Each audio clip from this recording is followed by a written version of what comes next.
The top stories tonight in Y News.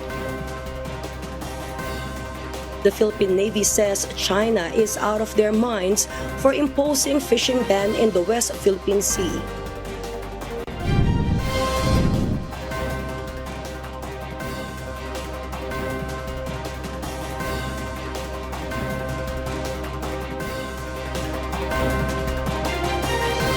President Ferdinand Marcos Jr. bears he was aware of the plan to oust former Senate President Senator Mig Subiri.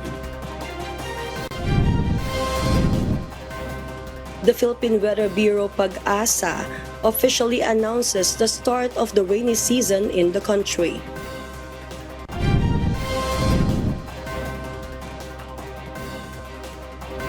And we will discover why a pier built by the United States military off Gaza's coast for distributing humanitarian aid has been temporarily removed.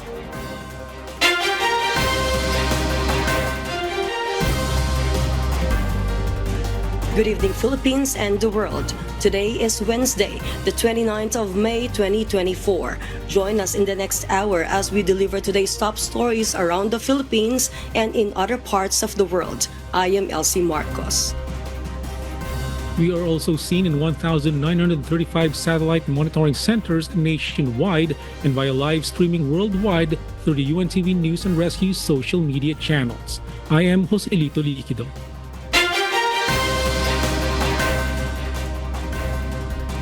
First in the news. The Philippine Navy says the Chinese are out of their minds over a new announcement of a 4-month fishing ban in their claimed territories, including the West Philippine Sea. According to the Philippine Navy, this is merely part of China's deceptive narrative as part of their strategy, urging fisher folk to ignore this narrative. Ryan Lacanlalia details why. China's new announcement of fishing ban in their claimed territories in the South China Sea, including the West Philippine Sea, is unreasonable. According to Commodore Roy Vincent Trinidad, the Philippine Navy spokesperson for the West Philippine Sea, any actions taken by China are considered illegal and in violation of international law. He called this action out of tune and out of their minds. Lawfare is one of the instruments in their cookbook. The ultimate objective of China is sea control of the South China Sea. They will use the different instruments of their national power to assert that. Even President Ferdinand Marcos Jr. himself described it as unacceptable, and Defense Secretary Gilberto Teodoro Jr. called it a kind of provocation. The pronouncement started in 2021 when the law was passed, and each year there is a pronouncement. I have not come across any report that it was implemented. Yes, I have not come across any report of not only Filipino fishermen but also other maritime ASEAN fishermen, like coming from Indonesia, Malaysia, or Vietnam. According to the Philippine Navy, these kinds of deceptive actions by China are empty threats and merely part of their strategy in the West Philippine Sea. Since the fishing ban was first implemented in 2021, China has not caught any Filipino or foreign fishermen. Yes, sa ating mga kababayan na nangingisda, lalong-lalo sa Baho de Masinloc, I would like to say that the Philippine Navy and the entire armed forces is fully supportive of your actions, of your livelihood, which has been a traditional source of income. Huwag kayong matakot, magpatuloy lamang kayo at the AFP and the entire government is behind you. The Philippine Navy, together with the entire armed forces of the Philippines, is ready to defend our fellow fishermen in case China continues to capture and detain those they call trespassers. They also ensure that they are behind the fisher folks and encourage them to continue fishing in the West Philippine Sea. According to the Philippine Navy, even before China announced that they would capture and detain fishermen entering their claimed territory and implement a new fishing ban, they had already increased their forces in the West Philippine Sea to guard our forces and fishermen. When the President gave his guidance of the shift of the AFP from internal security to external defense and the SND's pronouncement of the CAD-C, the Philippine Navy and the AFP already conducted some reallocation of naval capabilities that will allow us to project further to secure and to protect our EEZ. So to our fishermen, rest assured, bago man lang nagsabi ang China na ando na ang Philippine Navy at ang AFP. Ryan Lacanlale, UNTV News and Rescue. We serve the people, we give glory to God. A lawmaker wants the Senate to investigate the reported illegal activities inside a subdivision in Parañaque City. Senator Sherwin Gatchalian has filed a resolution seeking to conduct a probe into the alleged human trafficking and scamming activities inside the multinational village after some homeowners reached out to his office for help. This comes after several government agencies conducted raids in different houses inside the village due to illegal activities potentially connected to the Philippine Offshore Gaming Operators or POGO. Natatakot sila kung ano ba yung kung may 40 kang tao doon o hindi normal yun, no, sa isang bahay. So yun ang natatakot sila doon. At mayroon ding mga issues na nakikipag-away sa security guard. May issues rin na mayroong mga escort ng police. Marami ring mga allegations na konektado ito sa POGO, no, dahil nga sa gabi dumadating or lumalabas yung mga sasakyan. So we want to look at that angle also. So ang aming sense, itong mga sindikato na ito, umiikot lang sila at of course nakatira sila sa mga ganitong villages. Some residents who asked not to be named say they are alarmed with the construction of huge buildings inside their community and the proliferation of foreign nationals. With the ongoing construction, we strongly feel there's the new phase of Chinese invasion in the village. Maybe not anymore POGO, we don't know, but how come all these huge structures are being built now? So ang nakita namin doon is there was one young teenager, a girl, who jumped from third floor going down na parang tumatakas. So what I assume is maybe this girl is part of a cyber sex crime or what we don't know is baka prostitution. Gatchalian hopes that President Ferdinand Marcos Jr. will soon order a banning of POGOs in the country. President Ferdinand Marcos Jr. distanced himself from the leadership change in the Senate.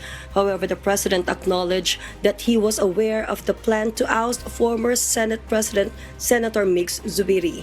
Nel Maribohok reports. President Ferdinand Marcos Jr. bared he knew about the attempt to change the Senate leadership and he was informed every step of the way, but he did not have a hand in it.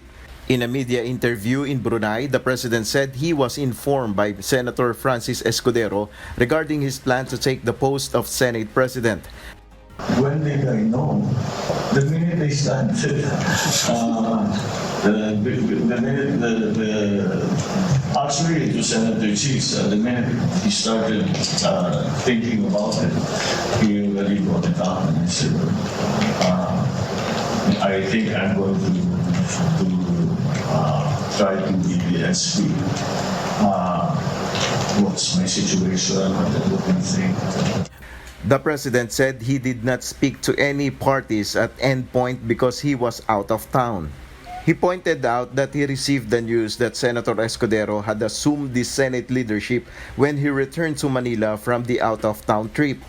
The chief executive also brushed off notions that he had something to do with the change of leadership in the Senate, saying he hasn't spoken with former SP Zubiri on the issue.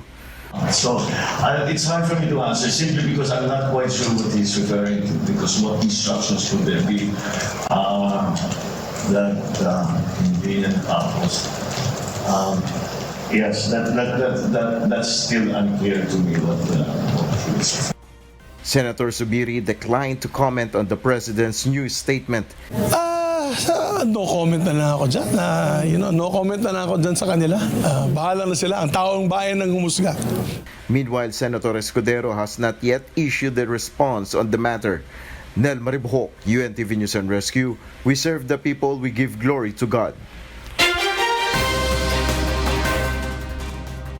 The House Committee on Appropriations questioned the Department of Health over reports that it supposedly has no allocated funds to purchase vaccines against the new COVID-19 variants. The DOH has also criticized for its low utilization of funds. Rosalie Cos will tell us why. The House Committee on Appropriations has begun its oversight meetings with national government agencies. These meetings aim to ensure the proper and effective use of funds allocated under the General Appropriations Act or GAA, particularly for the fiscal year 2023 and the first quarter of 2024. The oversight meetings are conducted after the sine die adjournment of the House of Representatives. The first agency to be reviewed was the Department of Health or DOH. Marikina City 2nd District Representative Stella Kimbo, Vice Chairperson of the Appropriations Committee, questioned reports that the DOH supposedly has no funds to purchase new vaccines if needed for the new COVID-19 variants KP2 and KP3, a claim that was denied. This is especially concerning as the agency has a contingency fund. Kahit na sabihin natin na walang line item para sa specific variant na yon dahil hindi pa natin alam na merong ganong variant nung panahon na sinusulat natin ang 2024 GAA, pwede naman yon. Pakilinaw lang po na just in case ang DOH ay mag-decide na kakailanganin po natin na magpabakuna, whatever it is, whether it's pertussis, whether it's for a new COVID variant. Pakilinaw lang po, napakaraming pondo. At kahit na walang line item na specific, ay pwede pong mag-realign, pwedeng gumamit ng QRF at other items. Pwede rin pong, kung kinakailangan, mag-request sa DBM. So what we will do is that you are correct that we have so many funds at DOH, even from the CONAP in 2023 and the current. If there's a need to provide something for the emerging COVID variant, we can always make some modifications within our budget. Meanwhile, the DOH assured that the country will not experience the same situation it faced during the COVID-19 pandemic from 2020 to 2022. The current COVID-19 situation is not considered dangerous despite the slight increase in cases and the threat of the new variants KP2 and KP3. Nevertheless, the DOH is still preparing. Pwede bang maghanap na ng pondo ngayon ng Department of Health para naka-preposition siya para kung may mga pasyente na i-admit because of COVID, especially the healthcare workers and the immunocompromised, yung mga gamot nila at yung hospitalization nila ay dapat libre or i-provide ng department. Meron pong pera at mali po yung headline na walang pera para sa bakuna dahil to begin with, hindi pa naman natin alam kung ano yung mga KP2, KP3 variants. Nakamonitor rin po tayo sa ating bed occupancy, mild po siya. Pero tama po si Dr. Garin na ang mga doktor hindi tayo nag-aantay na may pumutok na emergency. Naka-ready tayo dapat. During the hearing, the slow utilization of funds by the DOH was also questioned. As of March 31, 2024, out of the more than 236 billion pesos allocated to the DOH for this year, only 54.56 billion pesos have been obligated or spent, which is equivalent to 23%. Napakarami niyo pang pera. It's very clear na napakabagal po ng paggastos po ng DOH, hindi lang sa taon na to, kundi sa previous years. The agency is also preparing for diseases that may see an increase in cases with the start of the rainy season in the Philippines. Rosalie Cos, UNTV News and Rescue. We serve the people, we give glory to God.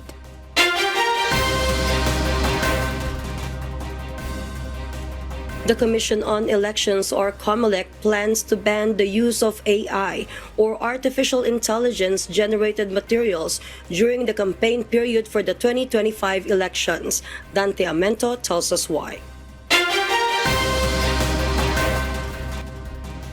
The Commission on Elections, or COMELEC, believes that artificial intelligence technology, or AI, and deepfake videos or materials can be used to threaten democracy in the country. Chairman George Erwin Garcia said on Wednesday, May 29, that even leaders of some countries, including President Ferdinand Marcos Jr., have been the victims of AI-generated videos to deceive the public. Masyado itong threat sa ating demokrasya at masyadong threat ito sa tunay na dapat ginagawa kapag kami halalan at kapag mayroong kampanya. Hence, Garcia issued a memorandum for the Commission and Bank over his plan to ban AI and deepfake materials in the campaign for the 2025 national and local elections. Kukumbinsin ko po ang ating Commission and Bank, ipagbawal namin sa campaign ang paggamit ng deepfakes at saka po AI. Garcia emphasized it should be the candidates who should personally speak or present themselves during the campaign, as the voters will scrutinize their bets for the elections. It is a significant thing in the elections to know your candidates. Alam po natin ang modern technology, bakit ba hindi? Subalit dapat po, pagkakampanya, ikaw mismo ang nakikita ng sambayanan. Ikaw mismo ang nanliligaw sa kanila. Meanwhile, Senator Gatchalian believes that the use of AI should be regulated. Artificial intelligence nowadays helps even in the business sector. Everyday nag-e-evolve ang AI. Kaya dapat ang regulator, katulad ng COMELEC, mabilis rin.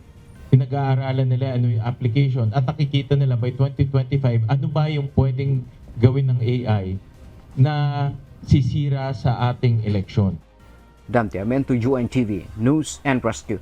We serve the people. We give glory to God. And for the news abroad. A pier built by the United States military off Gaza's coast for distributing humanitarian aid has been temporarily removed. Early Briones will tell us why. The Pentagon announced on Tuesday, May 28, that a part of the United States-built pier broke off on Gaza's coast, with the pier now being towed to Ashdod port in Israel over the next 48 hours for repairs. U.S. officials cited bad weather as the reason for the structure breaking off. Pentagon spokesperson Sandy Singh said it would take over a week to repair the pier before it can be returned to its place on the coast of Gaza. The rebuilding and repairing of the pier will take at least over a week, and following completion will need to be re-anchored to the coast of Gaza. The pier proved highly valuable in delivering aid to the people of Gaza. Thus, upon completion of the pier, repair and reassembly, the intention is to re-anchor the temporary pier to the coast of Gaza and resume humanitarian aid to the people who need it most. The pier went into operation 2 weeks ago and has helped the United Nations transport 137 trucks of aid, according to a United Nations World Food Program spokesperson. The damage to the pier is expected to be a huge blow to humanitarian aid efforts for Palestinians. At its maximum capacity, food for around 500,000 Palestinians in Gaza can be brought through the pier. United States President Joe Biden announced the pier in March, which was estimated to have cost $320 million to assemble and involve 1,000 U.S. service members. Early Briones, UNTV News and Rescue. We serve the people, we give glory to God.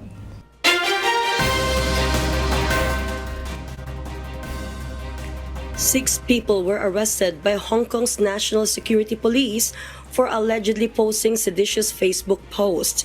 A woman and 5 others were arrested for anonymously publishing posts on social media starting in April. While the police statement did not reveal the social media page and its content, it said that the group is provoking hatred towards the Hong Kong government and judicial institutions and is attempting to incite illegal activities among netizens. Local media also confirmed among the 6 people arrested, aged 37 to 65, was a prominent barrister and pro-democracy activist, Chow Hang-tung, who is already in jail since September 2021 under a 2019 security law. These were the first arrests done under a new domestic security law under Article 23 passed by pro-Beijing lawmakers in March. The new law focuses on 5 types of crime: treason, insurrection, sabotage, endangering national security, external interference in Hong Kong's affairs, and theft and espionage of state secrets. We'll share more global stories with you later. For those watching our live streaming on YouTube, please click the subscribe button you see on your screen and ring the bell for notification. You may also follow us on Facebook, Instagram, and TikTok. President Ferdinand Marcos Jr. says China's actions on West Philippine Sea issues is an escalation of situation. Meanwhile, the Philippine Coast Guard finds no reason to prevent fisherfolk in fishing in disputed waters. Asher Kadapan Jr. will tell us why. President Ferdinand Marcos Jr. explains that China's new policy of threatening to detain Filipino fisherfolk in the West Philippine Sea is different and very worrisome. This as Beijing earlier authorizes China Coast Guard to detain suspected trespassers within its claimed borders for up to 60 days without trial. But the new policy of threatening to detain our own citizens, that is different. That is an escalation of the situation. So yes, it is now very worrisome.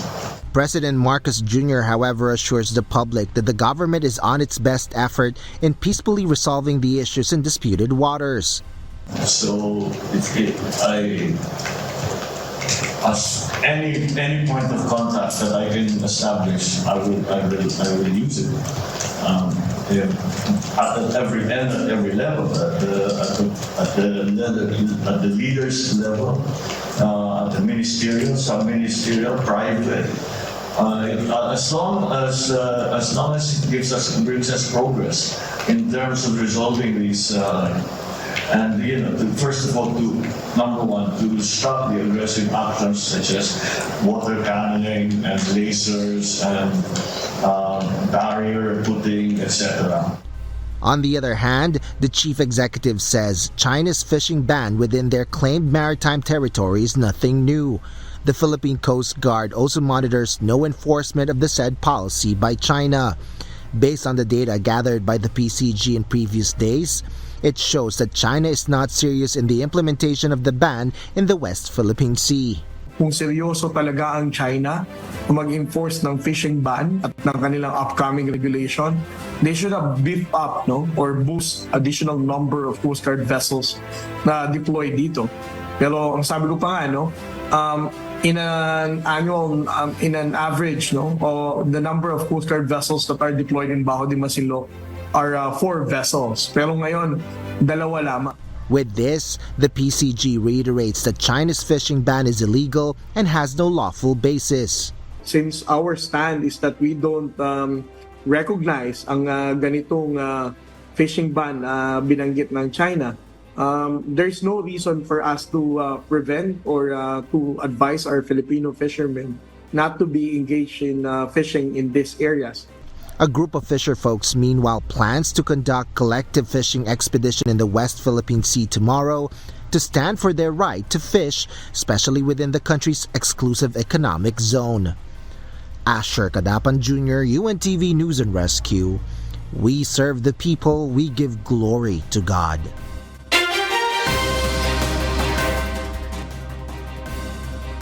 Eastern Samar Governor Ben Evardone has felt relief after distress following reports about North Korea's launching of its military reconnaissance satellite that could have endangered the province. Cyrix Romanes will tell us why. Eastern Samar Governor Ben Evardone has given off distress warnings yesterday, May 28th, to its constituents in the province, especially to fisher folks, following reports of North Korea's launching of its military reconnaissance satellite. According to the official, projection reports say that the drop zone area could be near the coastal lines of San Policarpo and Mercedes in Eastern Samar, where parts of the said satellite may fall off and could endanger one's safety. Nananawagan ako hiknatanan nga aton mga kababayan orog labiton mga parapangsda nga maghirot kita tikan niya na nga adlaw nga dahil ka June 3 kay posible bumagsak iton mga parts ini nga military satellite reconnaissance iton North Korea dinhi aton nga dapit. Though Civil Defense's projection says these may fall off at an estimated 385 kilometers far from the land, the governor is still eager for everybody to take precautions. Earlier today, May 29, Governor Evardone has already lifted this warning after the North Korean military's reconnaissance satellite blew off on air after it was launched, leaving no more danger to Estejanos. Meanwhile, the official has strongly condemned and protested against North Korea's actions that could jeopardize the province's safety. Cyrix Remanes, UNTV News and Rescue. We serve the people, we give glory to God.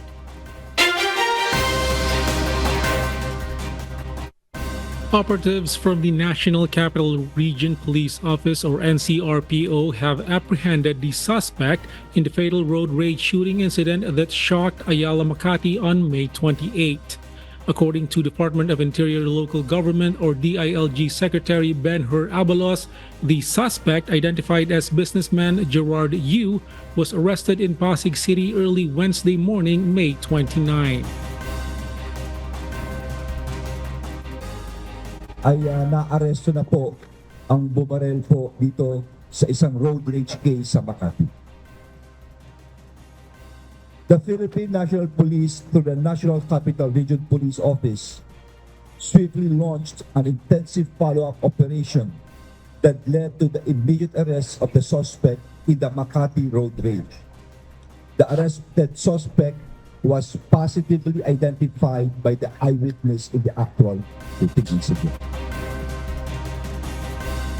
During the arrest, authorities recovered two .40 caliber pistols believed to belong to the suspect, along with the original license plate of the sedan involved in the incident. NCRPO Director Police Major General Jose Milencio Nartates Jr. has announced that they are preparing to file a murder complaint against the suspect. Teachers are finding themselves increasingly bogged down by administrative tasks, a burden that's not only inflating their workload, but also impacting the quality of their lectures and their overall well-being. In response, the approval of new non-teaching positions aims to lift this heavy administrative load, allowing educators to dedicate their time and energy to what they do best, delivering quality instruction to our students. Jed Neresina explains why. The approval of 5,000 non-teaching personnel by the Department of Budget and Management or DBM is still not enough for the entire country. According to elementary school principal Ana Lu Madrigal, this number is too small to meet the need for non-teaching personnel in schools across the country. Sa tingin ko kulang pa po yun talaga kasi sa amin pa lang sa Division of Pasig, 48 schools po kami. Kung bibigyan kami, kukulangin po talaga. Just like at Buting Elementary School, there is a lack of non-teaching personnel to take all the administrative tasks of teachers. Sa halip na teaching positions yung binibigay sa amin ay mapalitan ito ng mga non-teaching positions kasi like sa school ko, kailangan po talaga ng at least man lang 2 na non-teaching. Kasi sa ngayon, isa lang ang meron ako at talagang bombarded po siya. Ang dami po niyang ginagawa.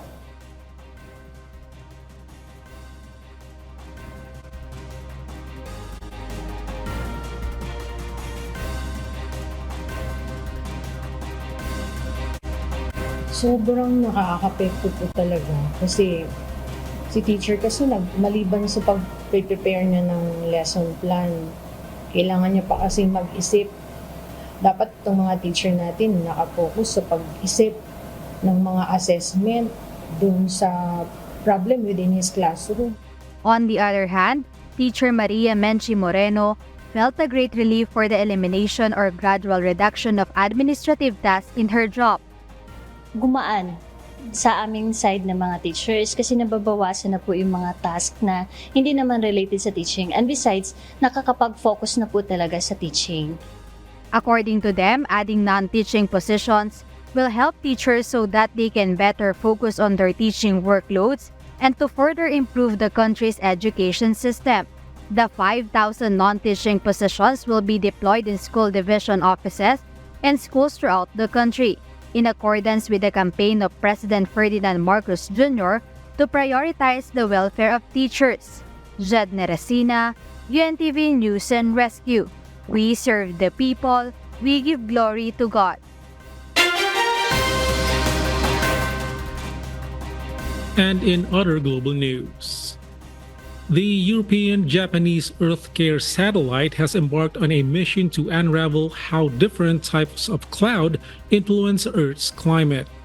The 2.3-ton satellite, launched from California on a SpaceX rocket, is a complex mission led by the European Space Agency, or ESA, that took 20 years to develop.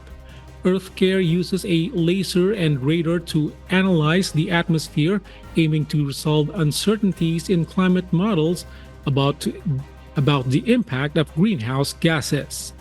Low-level clouds cool the planet, while high-altitude clouds act as a blanket.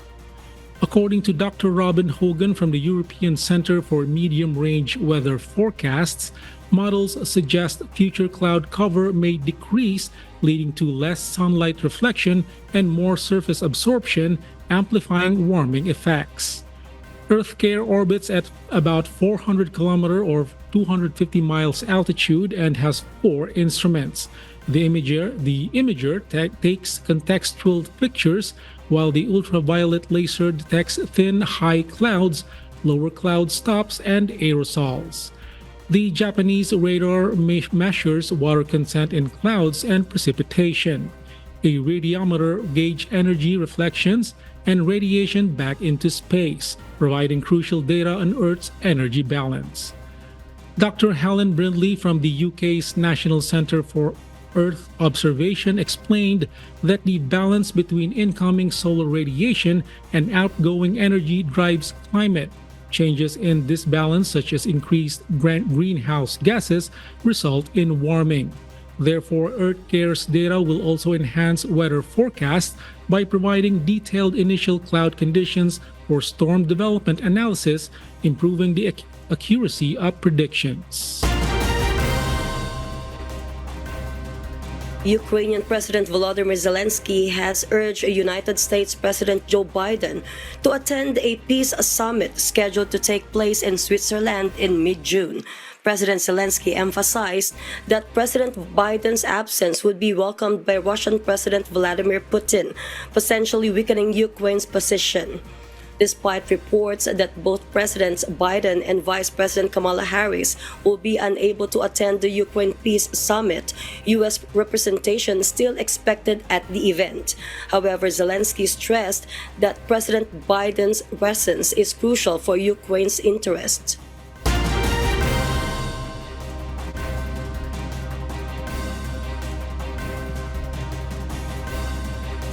And those are the reasons behind the news in other parts of the globe.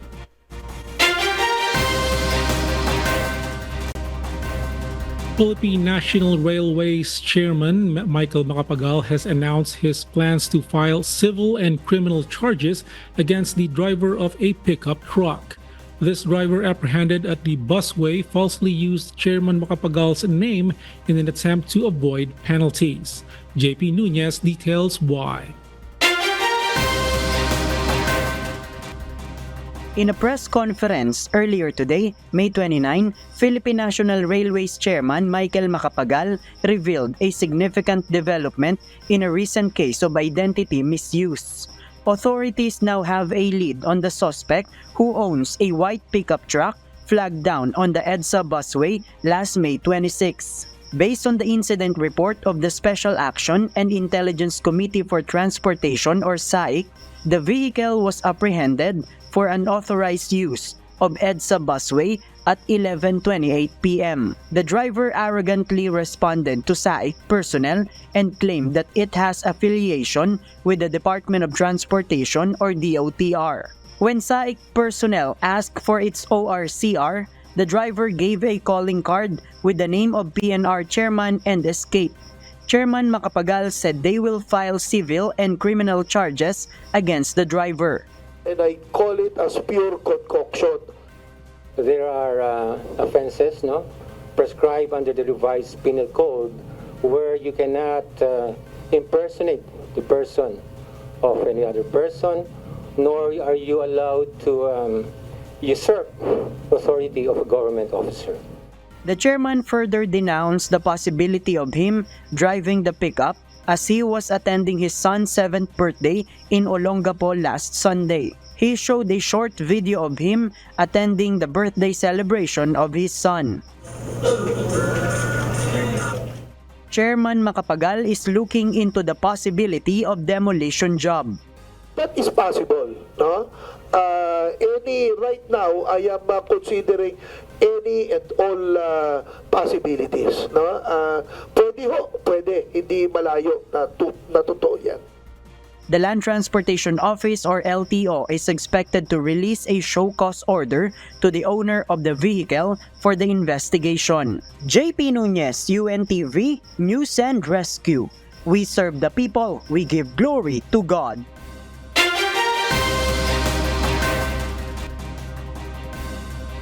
Another lawmaker has voiced an opinion on the proposed measure seeking to allow divorce in the Philippines that was recently passed by the House of Representatives. Senator Cynthia Villar says she was surprised with the recent development on the controversial bill, but she maintains that she is against divorce, saying that she has a happy family life. Siyempre, nagulat ako sa kanila, pero ako po, alam naman ng lahat, I have a very happy family life. So I'm not in favor of divorce. For now, the House version of the bill has yet to be transmitted to the Senate, while its counterpart measure in the Senate remains pending in the Committee on Rules. So far, lawmakers in the upper chamber have opposing views on the proposal. The Philippine Weather Bureau PAGASA officially announced today, May 29, the start of the rainy season in the country. This declaration comes after experiencing scattered rains in recent days, along with the arrival of Tropical Storm Aghon and the southwest monsoon, particularly affecting the western parts of Luzon and the Visayas. PAGASA noted that while the rainy season has begun, there will still be periods without rain, known as monsoon breaks. In a related update, PAGASA reported that the tropical storm Aghon has exited the Philippine area of responsibility as of noon today.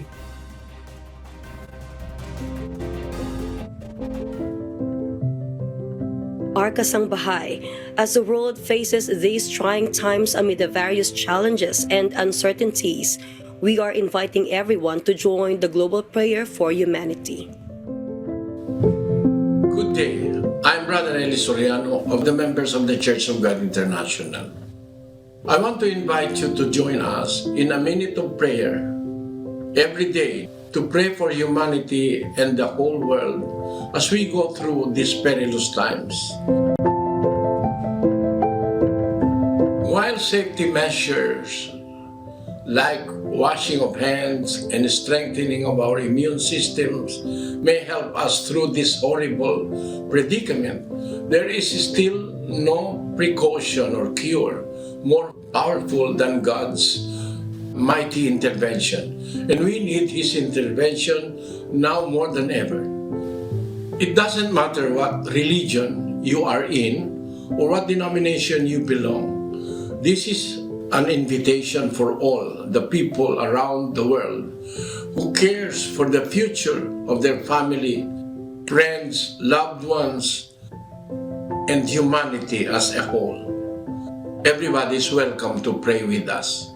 For more details, you can check out the description box below. Thank you very much, and I hope to hear from you soon. May God bless you.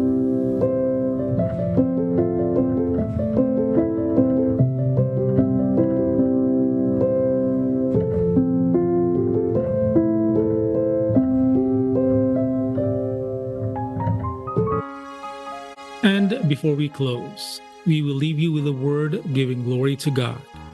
From the book of Proverbs, chapter 21, verse 9, it says, "It is better to dwell in a corner of a housetop than with a brawling woman in a wide house."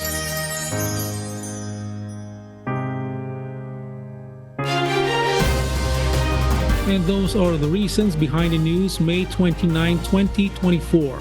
Reasons we deliver to you as they unfold. I am Joselito Liquido, live from Malaysia. And because we need to know, we will always ask why. I am Elsie Marcos, live from Auckland, New Zealand. We serve the people, we give glory to God.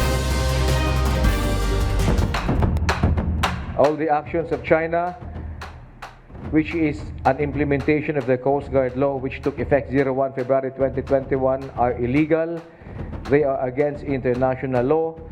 Our Commander-in-Chief said they are all unacceptable. The SND said they are provocative. China is out of tune, out of step, out of their minds. Lawfare is one of the instruments in their cookbook. The ultimate objective of China is sea control of the South China Sea.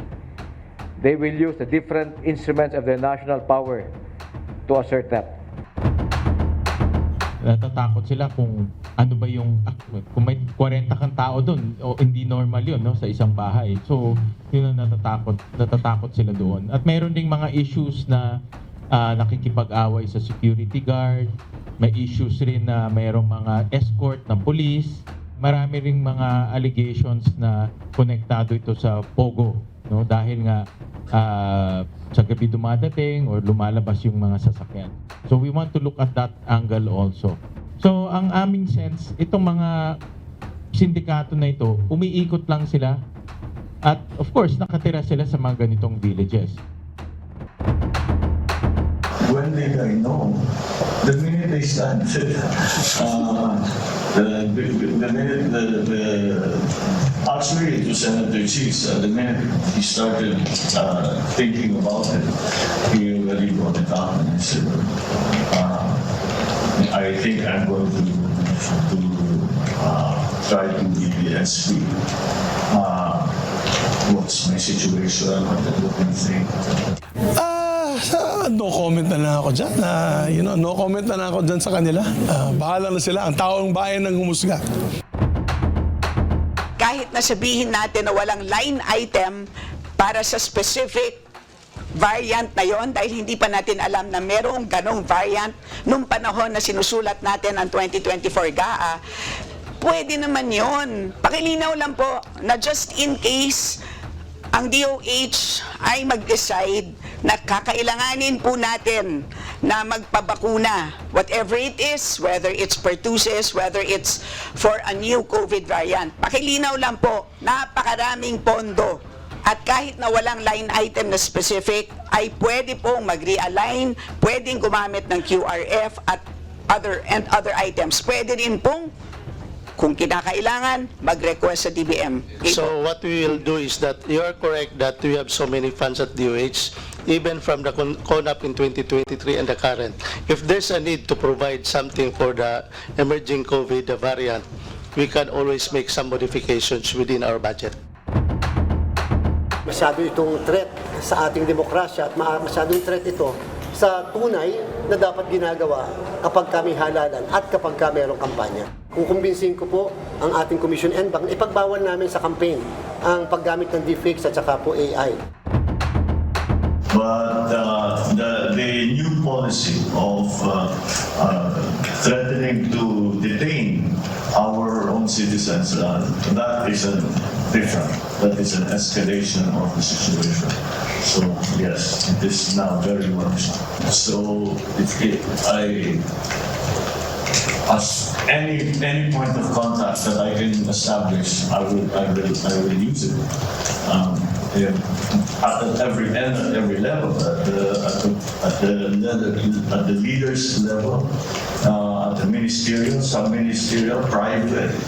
As long as it brings us progress in terms of resolving these, and first of all, number one, to stop the aggressive actions such as water cannoning and lasers and barrier putting, etc.